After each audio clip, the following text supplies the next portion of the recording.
Meus amigos, eu pretendia, a partir deste momento, apresentar como tema deste vídeo como salvar a humanidade dos raios cósmicos. Mas, diante do convite que recebi do historiador e antropólogo norte-americano Geoffrey Skoll para debater um tema por ele sugerido referente à história recente do medo,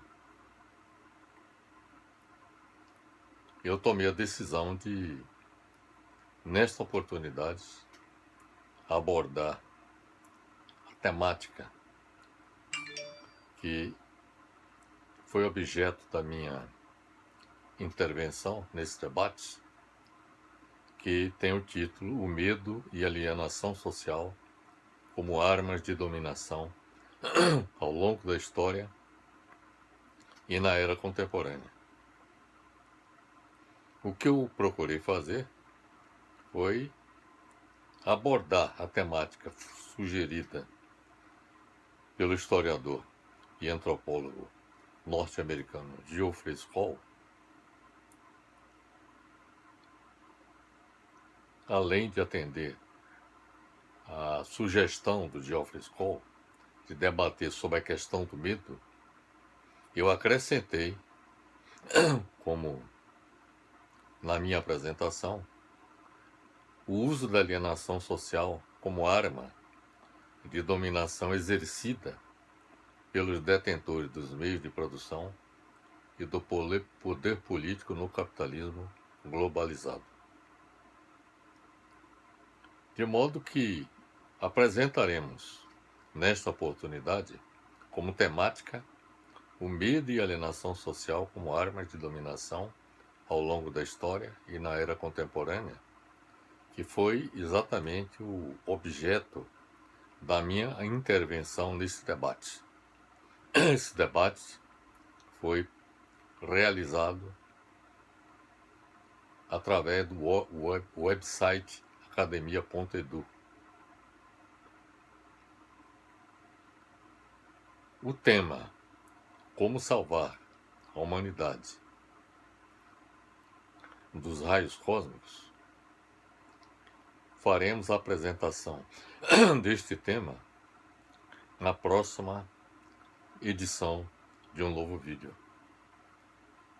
Bem, sobre o tema que iremos apresentar, digo melhor, sobre o medo e alienação social como armas de dominação ao longo da história e na era contemporânea, eu tenho a dizer que tanto o medo quanto a alienação das pessoas sempre foram utilizadas ao longo da história da humanidade pelos detentores dos meios de produção e do poder político como armas de dominação. Para quê?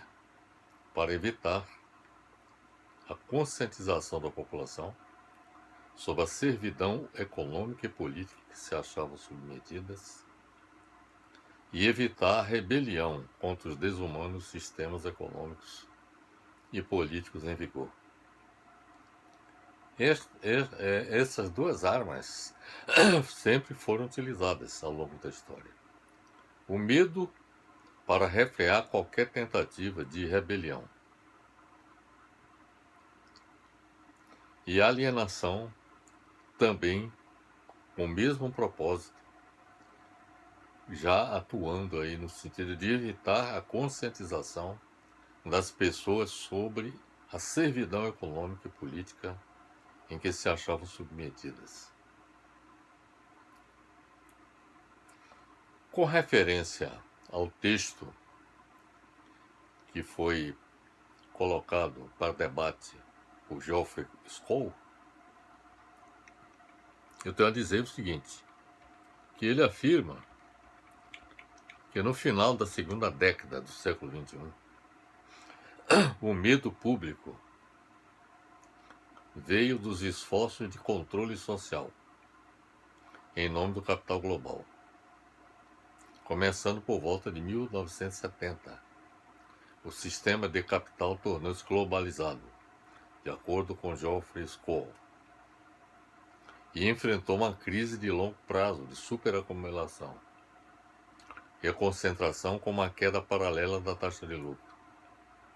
A necessidade de controlar as classes trabalhadoras, cada vez mais empobrecidas, em todo o mundo exigia campanhas combinadas, usando a repressão enérgica por aparelhos de inteligência militar, polícia e manipulações ideológicas, usando propaganda e relações públicas. Os avanços tecnológicos possibilitaram um controle cada vez mais rígido sobre as narrativas públicas, especialmente na forma das chamadas redes sociais. Os medos foram fabricados e a atenção e a consciência do público foram desviadas,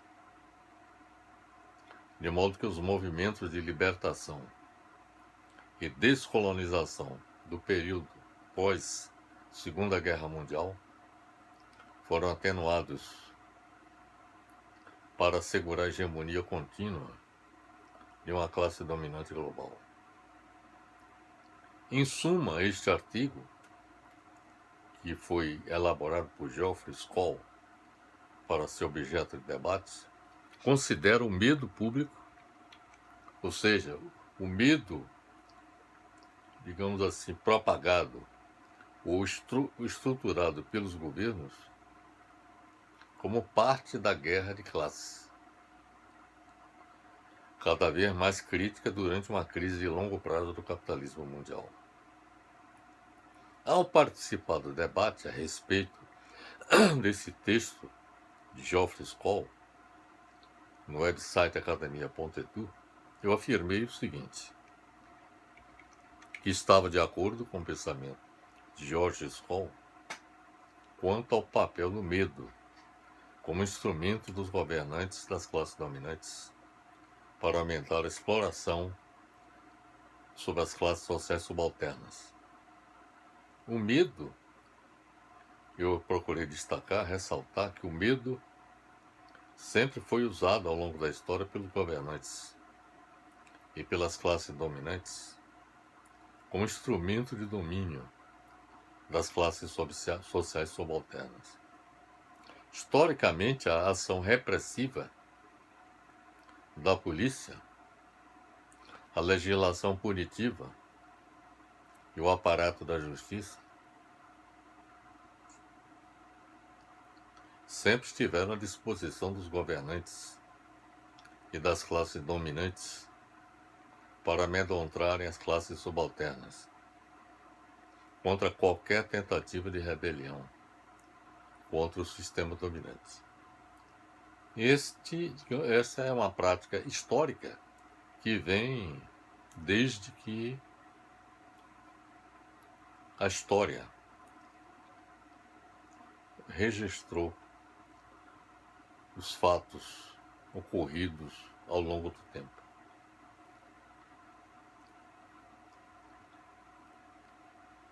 E historicamente, essa ação repressiva da polícia, a legislação punitiva e o aparato da justiça sempre estiveram à disposição dos governantes e das classes dominantes para amedrontar as classes subalternas contra qualquer tentativa de rebelião contra o sistema dominante. Este é um fato histórico indiscutível. A prisão, a tortura e a morte são o destino de quem se rebela contra o sistema. Isso em todas as épocas da história. Sempre se utilizou essa prática. Prisão, tortura e morte contra quem se rebela contra o sistema. Por sua vez, os aparelhos ideológicos de Estado, como a escola, as igrejas e a mídia, se somam aos aparelhos de repressão, no sentido de domar as classes dominantes, ou melhor, domar as classes subalternas, para que sejam convencidas de que não há outra alternativa à sociedade capitalista dominante. A crise sanitária da Covid-19 vem agravando a crise geral do sistema capitalista mundial, que faz com que as classes dominantes aumentem sua exploração sobre os trabalhadores em todo o mundo. Para os trabalhadores não se rebelarem contra as classes dominantes, eles precisam ser domados, utilizando os aparelhos de repressão e ideológicos, incutindo-lhes o medo da repressão e do vírus para enfraquecê-los ainda mais. Então, o vírus Covid-19 está sendo um instrumento muito importante, não só para incutir o medo das pessoas no sentido de se rebelarem contra o sistema. Claro que o propósito declarado de evitar o isolamento, promover, digamos assim, medidas de isolamento social, trata-se de uma medida que em alguns países se adotou, inclusive, toque de recolher, medidas repressivas, e isso que fazia parte da prática usual antes da presença do coronavírus, se acentuou com a presença do coronavírus.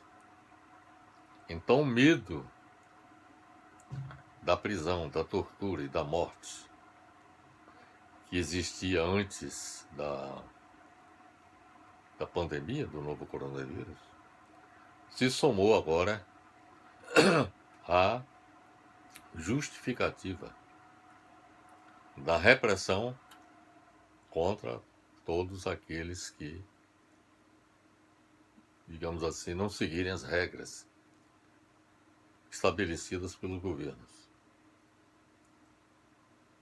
Claro que a repressão anterior tinha um propósito, que era exatamente de impedir que as pessoas se reunissem e se rebelassem contra o sistema.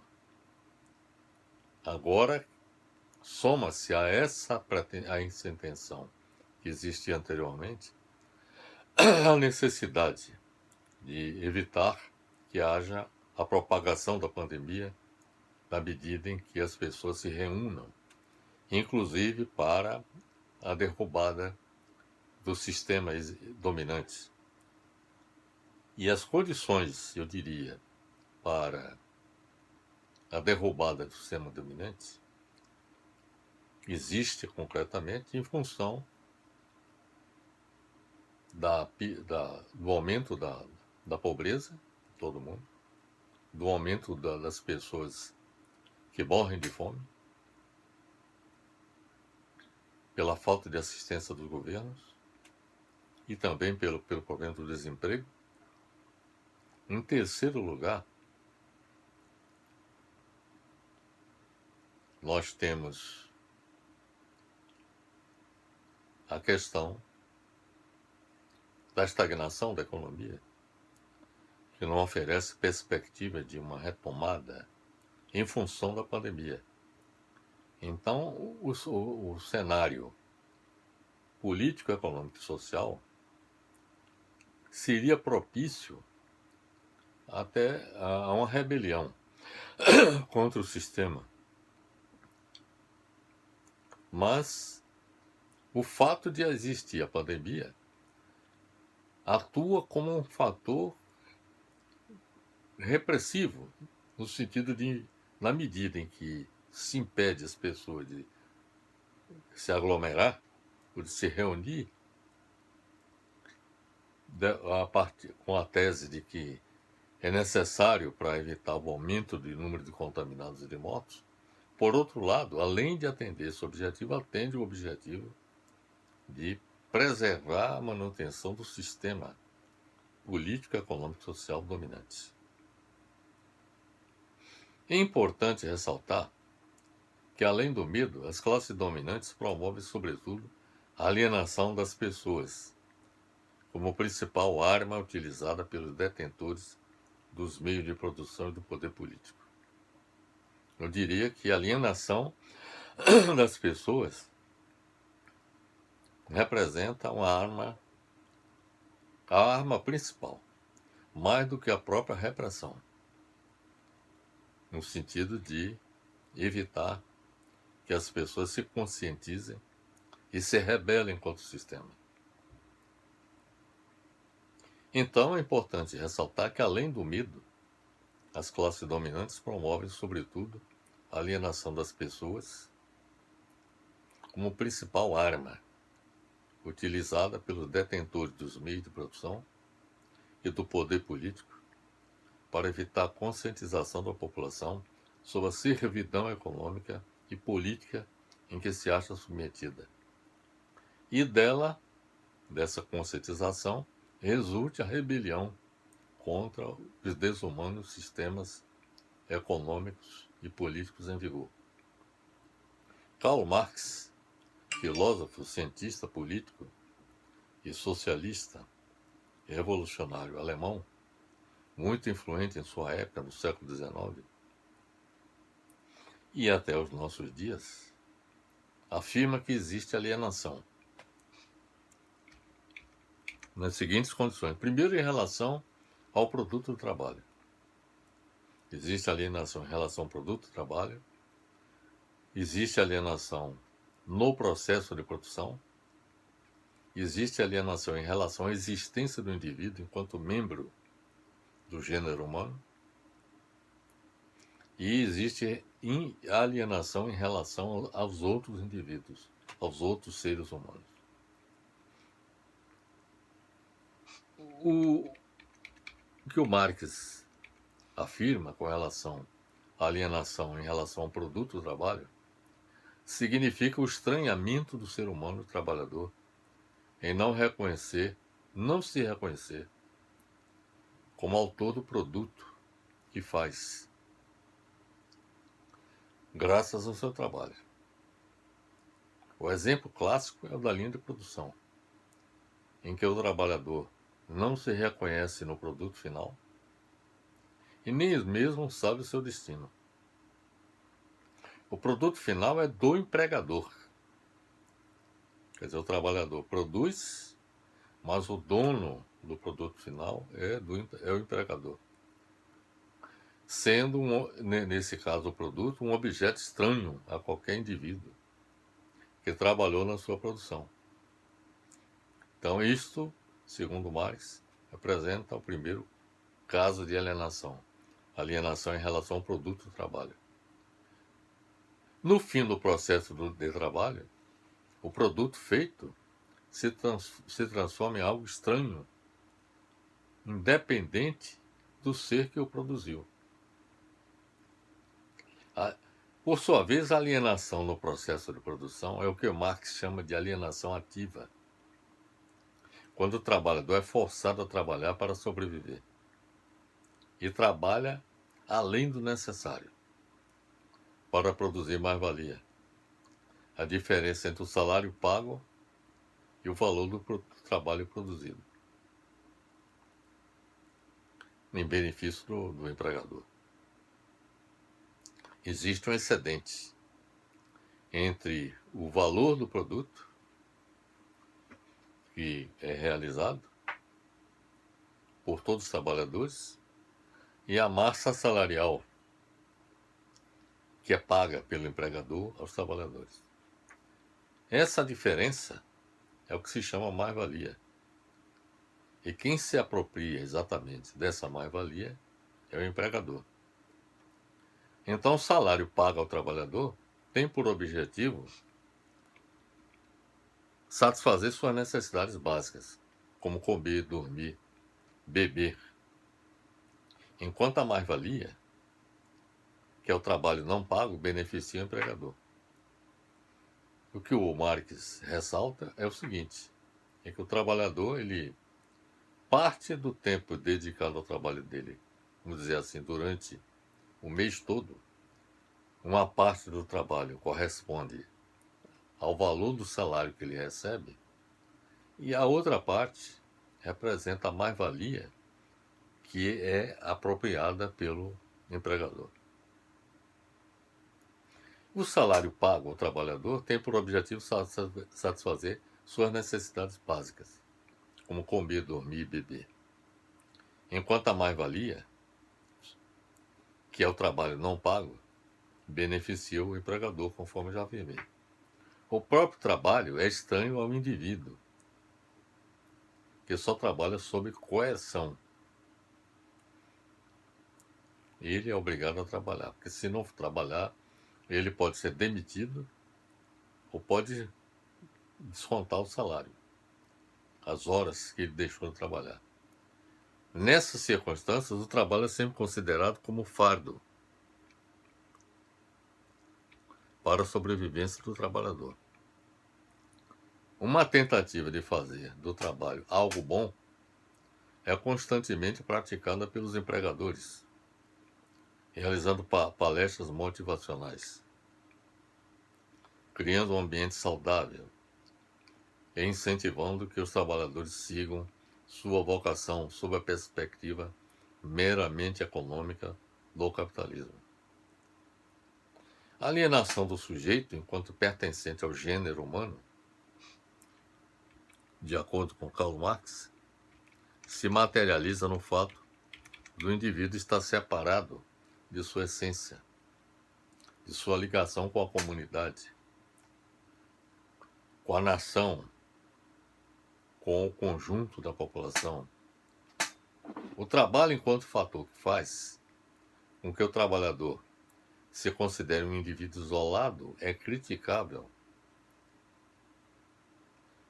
também por considerar que ele só vale enquanto trabalhador, não enquanto ser humano. Segundo as coordenadas culturais da ideologia capitalista, cada indivíduo precisa estar apto e livre para buscar sua felicidade individual, que é reconhecida como o fim último e sentido da vida, e não a felicidade coletiva da espécie humana. Então, a ideologia dominante é de que a felicidade ela tem que ser buscada individualmente, e não a felicidade coletiva da comunidade, da sua cidade, ou do Estado, ou de uma nação. E muito menos de toda a humanidade. A alienação, por sua vez, em relação aos outros homens, que é a quarta alienação citada por Marx, é a consequência óbvia da individualização da vida. Quando não se reconhece em seu aspecto mais fundamental, quando não se reconhece no trabalhador,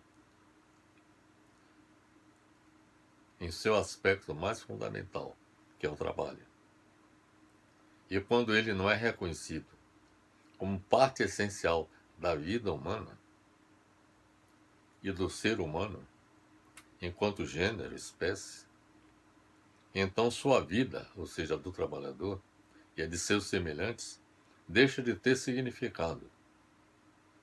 Ser alienado enquanto parte da espécie humana implica em se alienar também dos outros.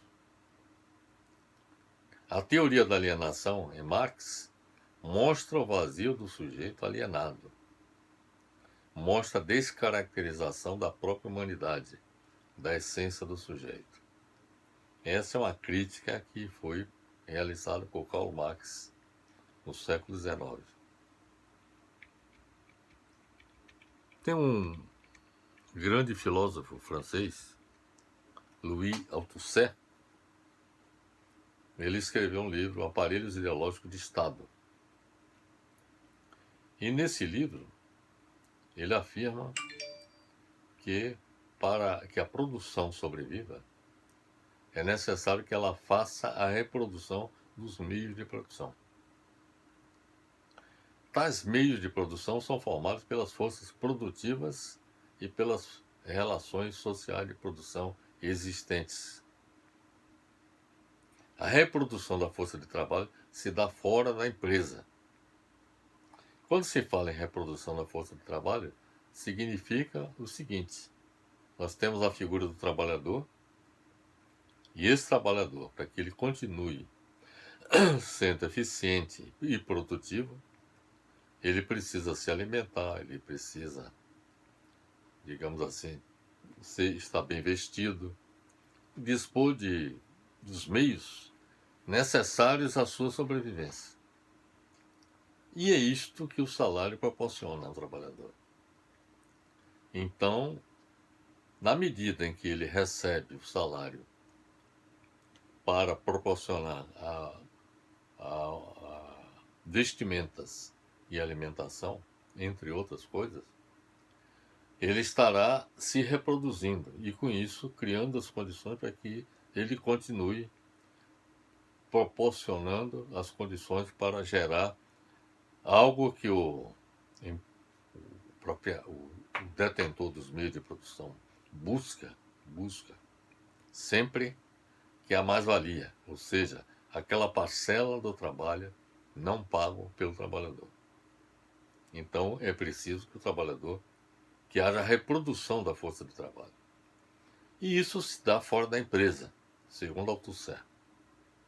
E eu concordo com Althusser. E ele afirma que o meio material para o qual ela se reproduz é o salário.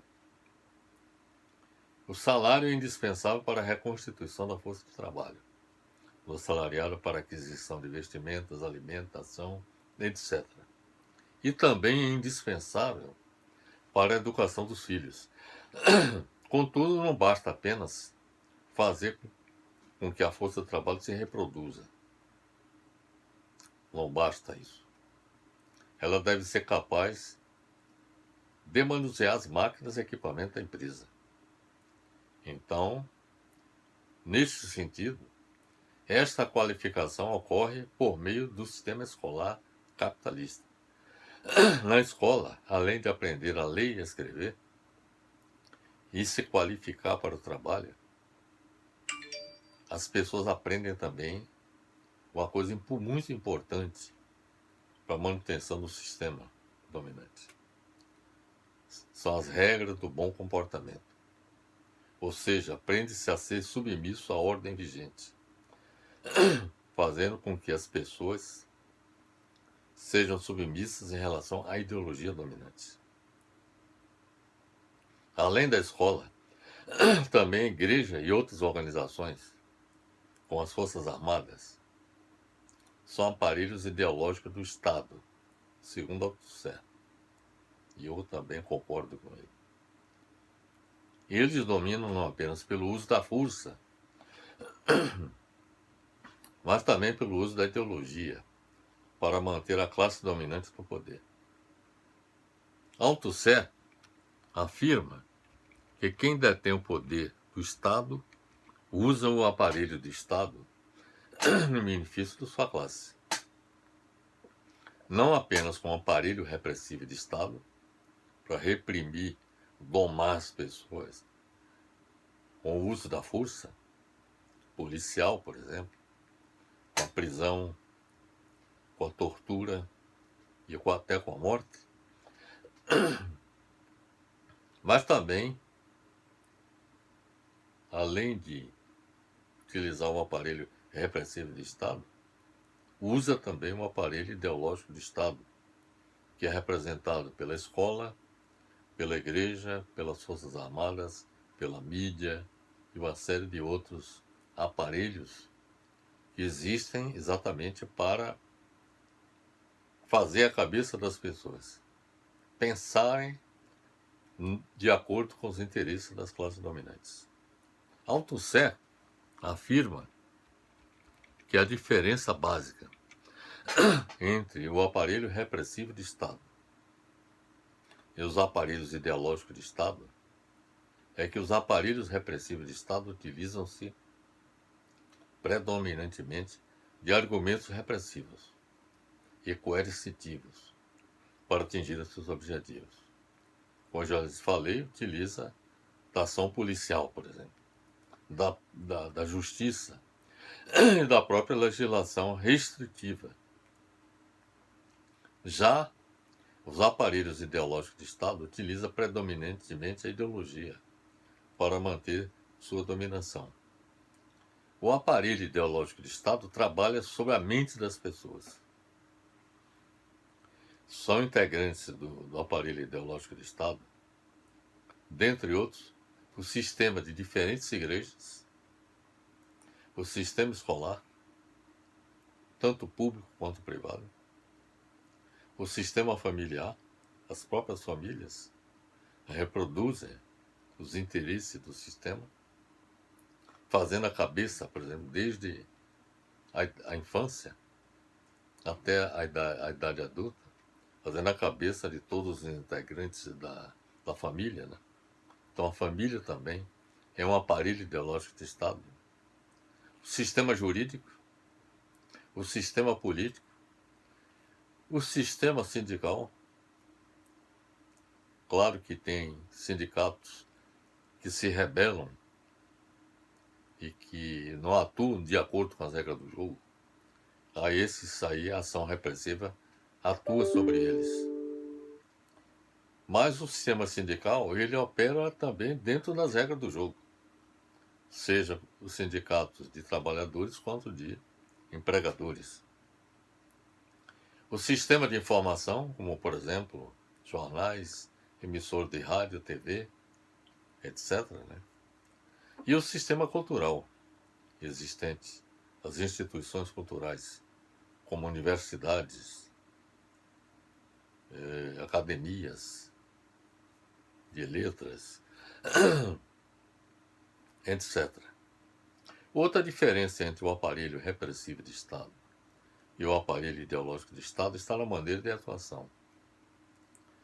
Em síntese, o aparelho repressivo de Estado utiliza-se da repressão e coerção, enquanto o aparelho ideológico de Estado utiliza-se da ideologia.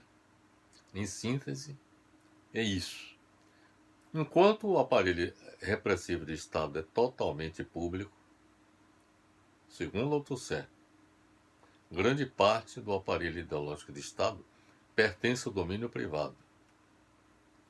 É interessante esse aspecto.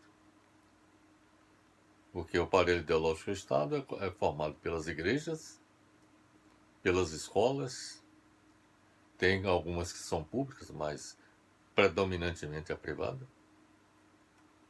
Por exemplo, no Brasil, as universidades, a maior parte das universidades são privadas. A menor parte é estatal. Nós temos, por exemplo, a mídia, que é privada. As instituições, o sistema familiar é privado. O sistema jurídico, eu diria que, aí nesse caso, é público. Mas tem uma parcela do sistema jurídico que é privada, que é composta, por exemplo, pelos advogados,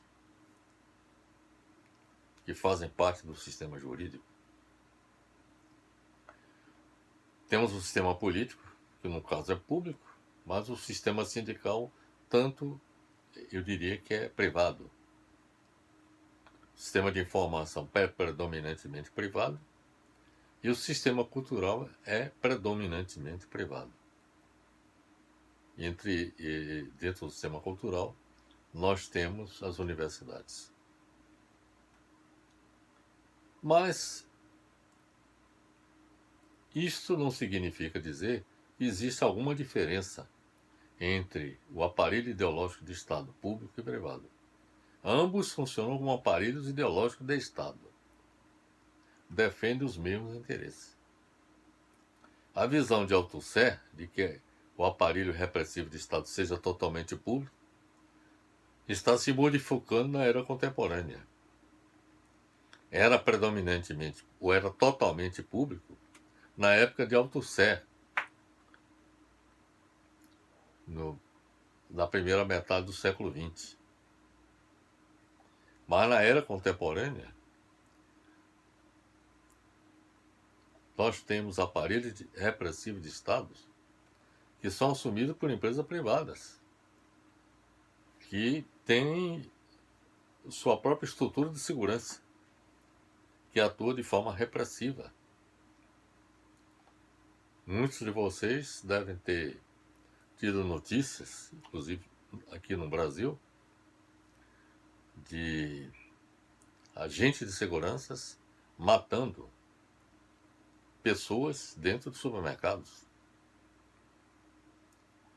E esses agentes de segurança são privados, contratados pelo supermercado para exercer esse papel. Praticamente todas as empresas privadas têm estruturas de seguranças próprias, privadas. Diferentemente da época que Althusser escreveu o livro Aparelhos Ideológicos de Estado, quando os aparelhos repressivos de Estado eram totalmente públicos. Mas nós temos hoje esse quadro. E aí, até mesmo as prisões. Nós temos prisões, sobretudo nos Estados Unidos, que são geridas por empresas privadas. E estão querendo introduzir esse modelo aqui no Brasil também. Quer dizer, as prisões passaram a ser fonte geradora de lucro por parte das empresas privadas. Segundo Althusser, a função dos aparelhos repressivos do Estado é não só manter as condições políticas de reprodução nas relações sociais de produção, mas também manter pela repressão as condições políticas do exercício dos aparelhos ideológicos do Estado. São esses aparelhos ideológicos do Estado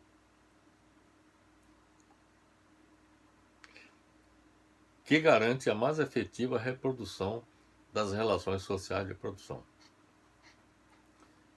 Em outras palavras, Althusser afirma que os aparelhos repressivos de Estado, eles garantem o exercício das condições políticas dos aparelhos ideológicos de Estado.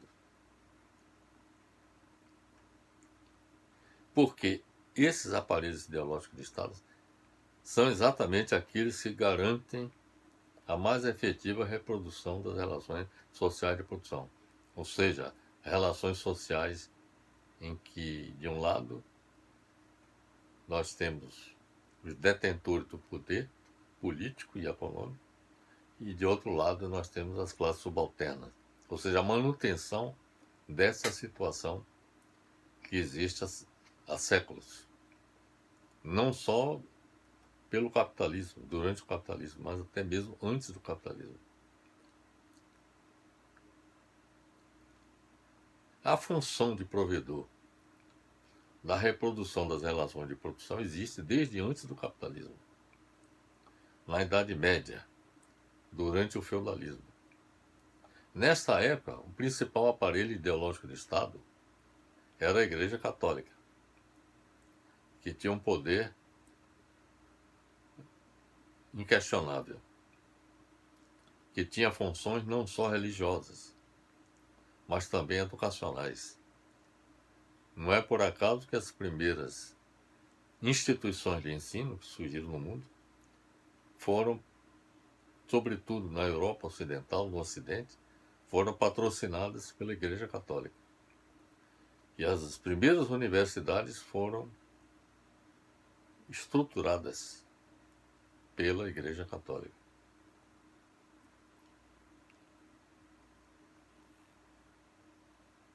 Então, nesta época, o principal aparelho ideológico do Estado era a Igreja Católica, que tinha funções não só religiosas, mas também educacionais. além de uma boa parte das funções de informação e de cultura.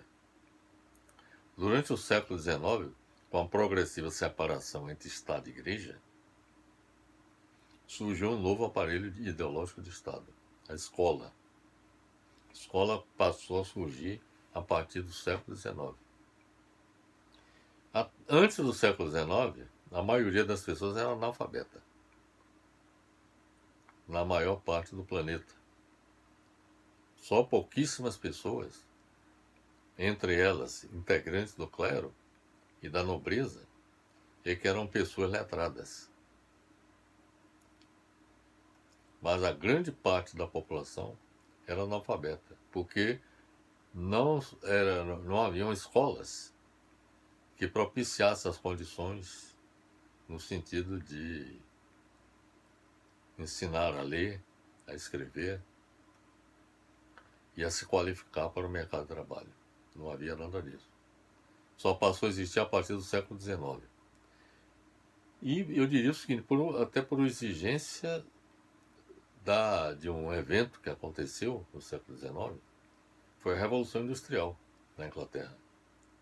Foi a partir da Revolução Industrial na Inglaterra e em toda a Europa que a necessidade da existência de escolas para qualificar as pessoas para o mercado de trabalho. E para isso era necessário ensinar a ler e a escrever, é que fez com que a escola aparecesse como uma necessidade imperiosa.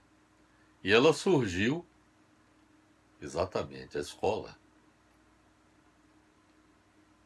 como substituto da Igreja Católica, no sentido de prover, de preparar as pessoas e fazer a cabeça das pessoas, eu diria até, como a Igreja Católica fazia antes. Na era contemporânea, nós temos um novo aparelho ideológico de Estado, a mídia. A escola e a mídia são hoje os aparelhos ideológicos de Estado que mais influenciam no momento, pois é a escola quem dá formação a todas as pessoas, independentemente da classe social, desde o maternal até a universidade. E a mídia condiciona também o comportamento das pessoas, sobretudo através da TV e hoje das redes sociais. Portanto, é por meio da educação e da mídia que a reprodução das relações sociais de produção ocorre no momento. Esta ideologia, entretanto, está oculta, pois a escola é tida como neutra. Inventa-se a ideia de que a escola atua com neutralidade no plano político, econômico e social, o que é falso. Então essa ideologia, ela está oculta, porque a escola é tida como neutra na formação do indivíduo.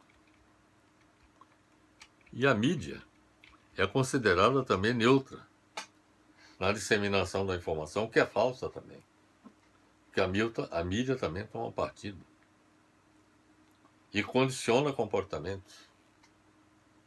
Nós temos, por exemplo, o caso da Rede Globo, só para exemplificar, que no período da ditadura, que inclusive cresceu adquiriu essa dimensão que tem hoje, graças à ditadura militar.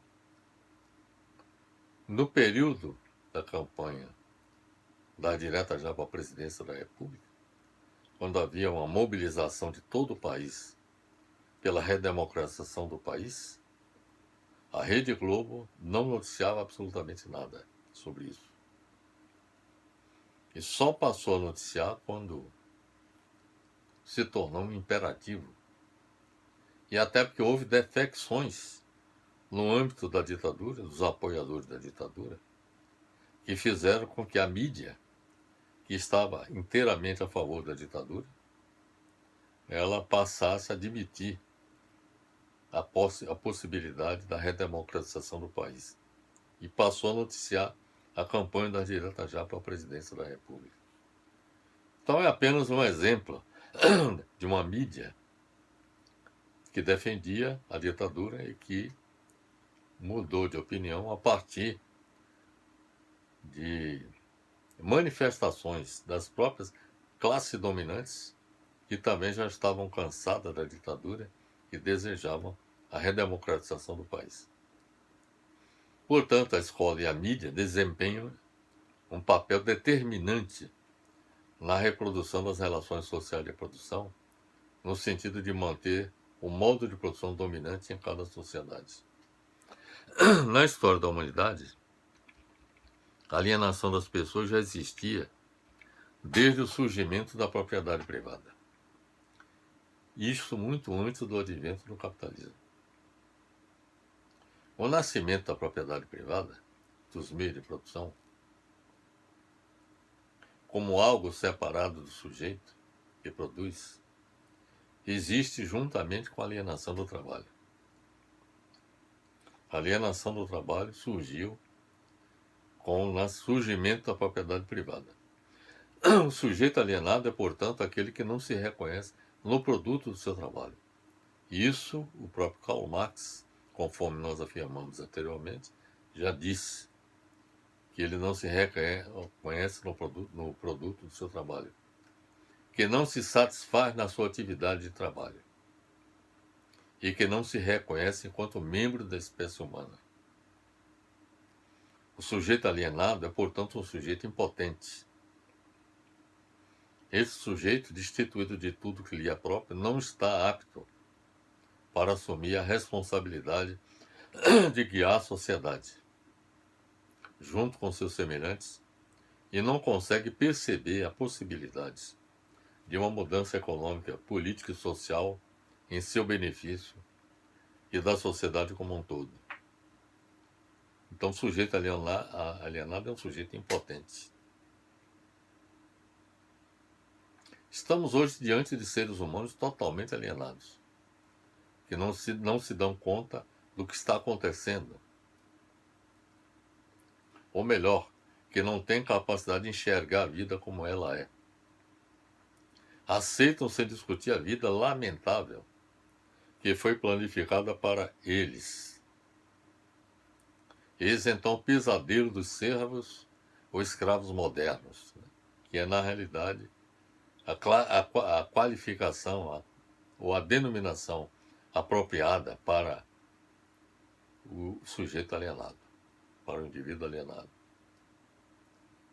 É servo ou escravo moderno, que se deixam levar pela dança macabra do sistema de alienação imperante. A opressão se moderniza, se estendendo por todas as partes do mundo, com as formas de mistificação que permitem ocultar a condição de servos ou escravos modernos a que está submetida a humanidade, ou pelo menos grande parte dela. O sistema capitalista dominante fez do trabalho sua principal fonte de extração do lucro. E os servos ou escravos modernos devem trabalhar mais e mais para pagar a crédito sua vida miserável. E eles estão esgotados de tanto trabalhar. Os servos e os escravos modernos perdem a maior parte de sua energia e têm que suportar as piores humilhações. Passam toda a sua vida realizando uma atividade extenuante e insidiosa, que é o trabalho apenas proveitosa para os detentores dos meios de produção.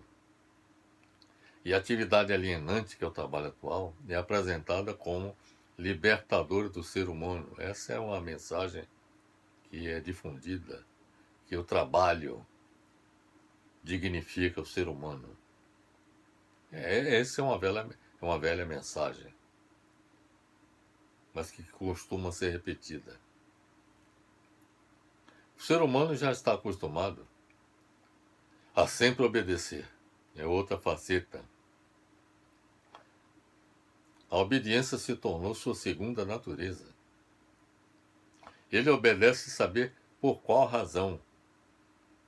Simplesmente porque ele sabe que deve obedecer. Obedecer, produzir e consumir. Eis aí as 3 exigências que condicionam a vida do ser humano sujeito à servidão moderna. Obedece a seus pais, aos professores, aos patrões, aos proprietários, aos comerciantes e também às leis, às forças da ordem e a todos os tipos de poderes, pois ele não sabe fazer outra coisa senão obedecer. Não existe algo que lhe dê mais medo do que a desobediência, já que desobedecer, aventurar, mudar, é muito arriscado. É o medo que transformou os seres humanos em servos ou escravos, em um sistema econômico que os mantém nesta condição. Grande parte dos seres humanos baixaram a cabeça, sucumbiram, se subordinaram frente aos donos do mundo, aceitando esta vida de humilhação e de miséria somente por medo. Então, este foi o discurso que nós apresentamos nesse debate, que foi levantado por George Skoll, historiador e antropólogo norte-americano. E procuramos reforçar exatamente a visão que ele expôs no texto que ele apresentou para a discussão. Eu acrescentei que todo ato de rebelião ou de resistência contra a realidade que vivemos é de fato assimilado a uma atividade subversiva ou terrorista, como tem acontecido ao longo da história da humanidade. A liberdade plena, é um fato concreto, só existe para aqueles que defendem os imperativos do capitalismo. O servo ou escravo moderno precisa ser dominado pelo misticismo de um Deus para anestesiá-lo do mal que lhe atormenta e do sofrimento que o sufoca. Mas não é o Deus, uma figura divina, que é colocado para o servo ou escravo moderno. Esse novo Deus, a quem entregou sua alma, não é nada mais, nada menos do que o dinheiro. E é em nome desse Deus, desse novo Deus, que este servo ou escravo moderno estuda, trabalha, luta e se vende. É em nome desse novo Deus que o ser humano abandonou seus valores mais sagrados. Está disposto a fazer qualquer coisa pelo dinheiro.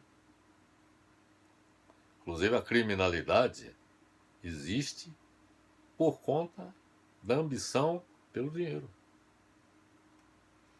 Ele acredita que quanto mais tem dinheiro, mais se libertará dos problemas dentro dos quais ele está aprisionado, como se a possessão do dinheiro andasse de mãos dadas com a liberdade. O servo, o escravo moderno, está sendo convencido pelos detentores do poder político e econômico de que não existe alternativa à organização que prevalece no mundo atual, o capitalismo. Essa é uma visão generalizada, que não há alternativa ao capitalismo. Ele se resignou, eu digo o servo ou escravo moderno, se resignou a esta vida, porque foi convencido de que não pode haver outro modelo de organização da sociedade, o que é falso. No final, nós vamos mostrar que existe essa alternativa. E é aí mesmo que se encontra a força da dominação presente. Criar a ilusão de que o sistema capitalista, que colonizou toda a face da Terra, representa o melhor que a humanidade já construiu em termos de organização social. Os detentores do capital convenceram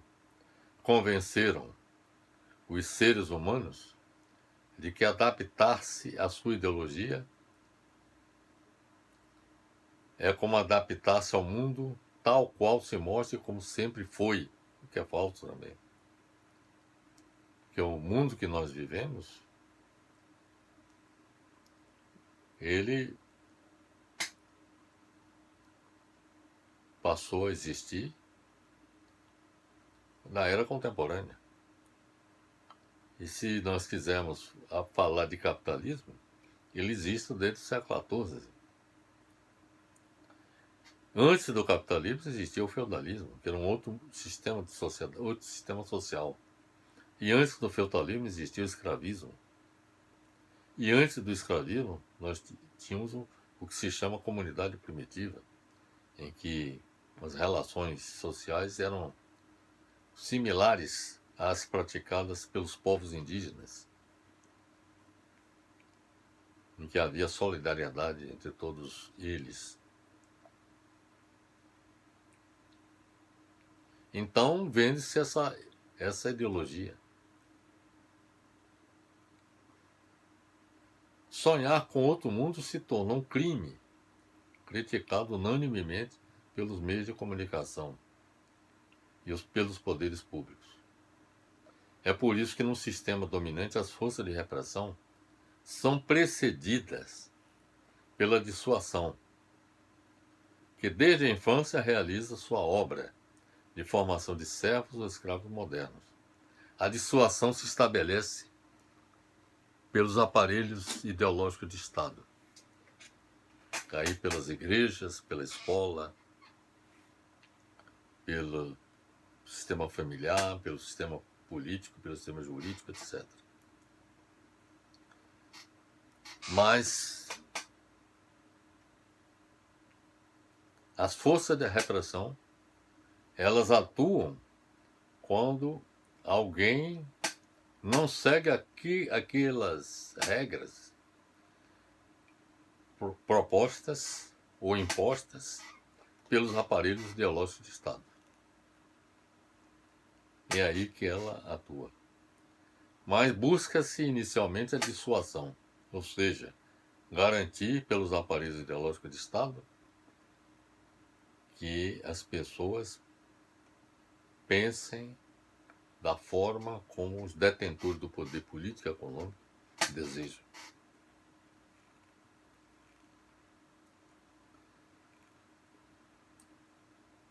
O ser humano escravizado deve esquecer-se de sua condição servil, de sua prisão e de sua vida miserável. Essa é uma visão que é bastante difundida pelos aparelhos ideológicos de Estado. Buscam fazer com que o ser humano esqueça-se dessa sua condição de servo ou escravo. Basta olhar essa multidão hipnotizada frente às telas de televisão e dos smartphones que acompanham sua vida cotidiana. Os detentores do poder econômico e político enganam os servos ou escravos modernos, vendendo a ideia de que eles podem sonhar em um futuro melhor feito de dinheiro, de glória e de aventura. Existem imagens para todos e por todos os lados. Essas imagens levam consigo a mensagem ideológica da sociedade capitalista moderna e serve de instrumento de unificação e de propaganda. Vão crescendo à medida que o homem é desapropriado de seu mundo e de sua vida. Os servos ou escravos modernos ainda se veem como cidadãos. Eles acreditam que votam realmente e decidem livremente quem vai defender seus interesses. É outro equívoco também. Na democracia parlamentar, os servos ou escravos modernos têm a ilusão de que podem escolher eles mesmos o mestre a quem eles deverão servir. Lê do engano. Na realidade, os mestres a quem eles deverão servir são escolhidos pelos detentores do poder. Na prática, não existe oposição ao status quo, pois os partidos políticos dominantes estão de acordo sobre o essencial, que a conservação da atual sociedade capitalista. Não há partido político susceptível de chegar ao poder pela via parlamentar que duvide do dogma do mercado. E esta é a posição da grande maioria dos partidos políticos, que a cumplicidade midiática monopoliza o poder. Isso se aplica ao Brasil e a praticamente todos os países do mundo. A forma representativa e parlamentar atual do mundo limita o poder dos cidadãos ao simples direito ao voto, pura e simplesmente isso. Ou seja, a nada. As cadeiras do parlamento são ocupadas pela imensa maioria da classe econômica dominante. Eu faria uma exceção a esse quadro que estamos apresentando sobre a democracia parlamentar. A única exceção que, na minha opinião, existe de exercício efetivo da democracia é nos países escandinavos. Sobre os países escandinavos eu já abordei em livros, artigos e também vídeos, falando sobre as excelências do modelo de estado de bem-estar social lá implantado com base na social-democracia. Lá se pratica a democracia, lá na Escandinávia, o exercício da democracia se faz não só com a eleição dos parlamentares, mas com a prática de plebiscitos e referendos, em que a população se manifesta.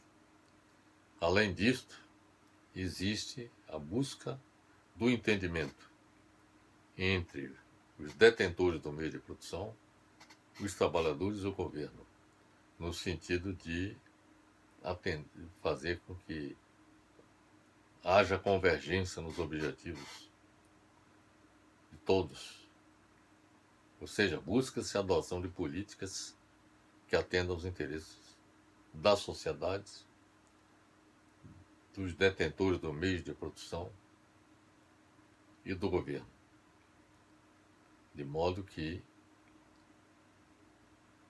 a única exceção que eu abro exatamente é para a Escandinávia, onde foi implantado o modelo de sociedade exemplar. E no final nós vamos falar sobre essa sociedade. Tudo que acaba de ser relatado, que nós acabamos de relatar, deixa evidenciado que o progresso da humanidade só ocorrerá com o fim do medo imposto pelos aparelhos repressivos de Estado e da alienação do ser humano imposta pelos aparelhos ideológicos de Estado. Para que esta tragédia absurda chegue ao fim, é preciso conscientizar todos os seres humanos para se rebelarem contra a exploração e a alienação de que são vítimas, visando a construção de uma nova sociedade que contribua para o progresso político, econômico, social e ambiental da humanidade, que dele resulte a conquista da felicidade para todos os seres humanos. Diante do histórico tenebroso dos atentados praticados contra a humanidade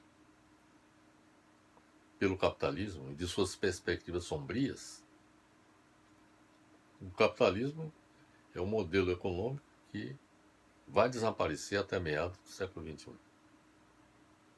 E isto é produto de um cálculo que fizemos, tomando por base a taxa de lucro do sistema e a taxa de crescimento do produto bruto mundial.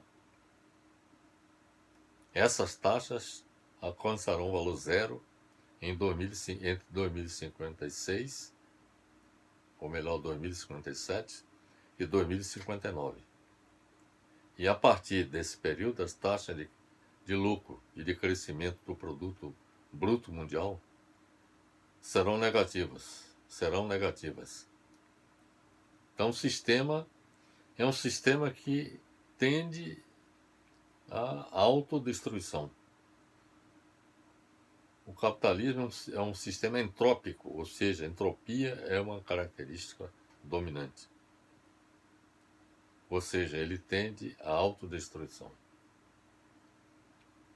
Então, diante dessas perspectivas sombrias, urge atacar o mal desta barbárie do sistema produzido pelo sistema capitalista pela raiz, com a sua substituição por uma nova ordem mundial, civilizada em substituição à ordem capitalista dominante, geradora dos atentados à civilização em todos os quadrantes da Terra, que se registra há milhares de anos. A nova ordem mundial civilizada, ser construída, deveria adotar o lema universal de liberdade, igualdade e fraternidade, como a herança do iluminismo ao final do século XVII.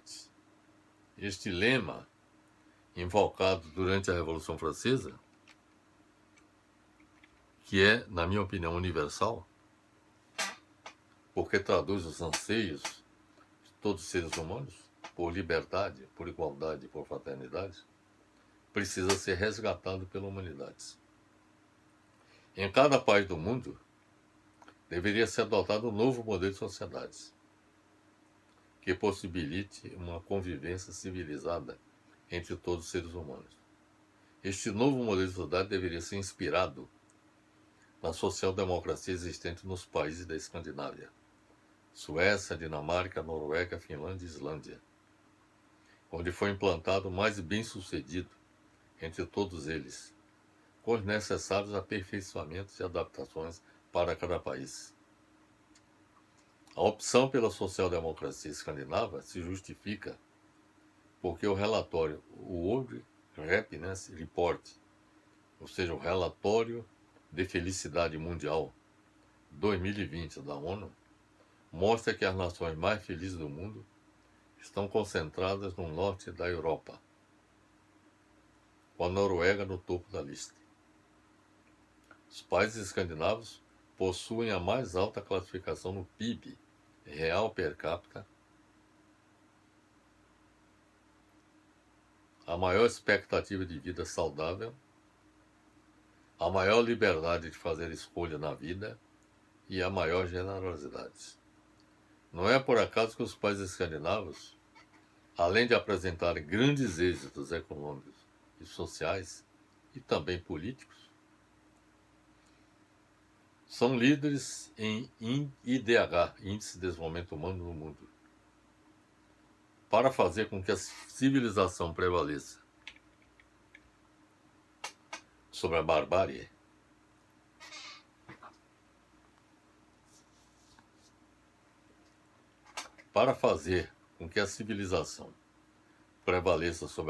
é preciso que as forças vivas, defensoras da civilização, se aglutinem em todo o planeta para se contrapor às forças da barbárie. O futuro da humanidade depende do desfecho desse confronto. Portanto, meus amigos, eu achei importante trazer esse debate para o conhecimento de todos vocês. Eu considero oportuno ter trazido essa questão para que todos vocês atentem para o gigantesco problema que é da convivência com um sistema que atenta contra os princípios da civilização, que utiliza os aparelhos repressivos de Estado e dos aparelhos ideológicos de Estado para impor a sua vontade a toda a população mundial. É chegado o momento de nós buscarmos caminhos alternativos para isso. Um outro mundo é possível. A tese que os detentores dos meios de produção, detentores do poder político e econômico, colocam que não há alternativa ao capitalismo é falso. Existe uma alternativa concreta, que é a social-democracia escandinava, Eu afirmo isso não só a partir de dados que eu obtive, como também eu estive pessoalmente na Escandinávia, onde pude constatar efetivamente aqueles dados que eu tomei o conhecimento são verdadeiros. Portanto, meus amigos, fica essa mensagem para todos vocês. E na próxima oportunidade abordaremos como tema como salvar a humanidade dos raios cósmicos, dentro da temática geral que nós consideramos importante apresentar, num total de 7. Então, como salvar a humanidade dos raios cósmicos será a terceira apresentação dessa temática. Espero que todos vocês possam ter compreendido a minha mensagem que estou trazendo hoje. E, para finalizar, transmito para todos vocês meu fraternal abraço.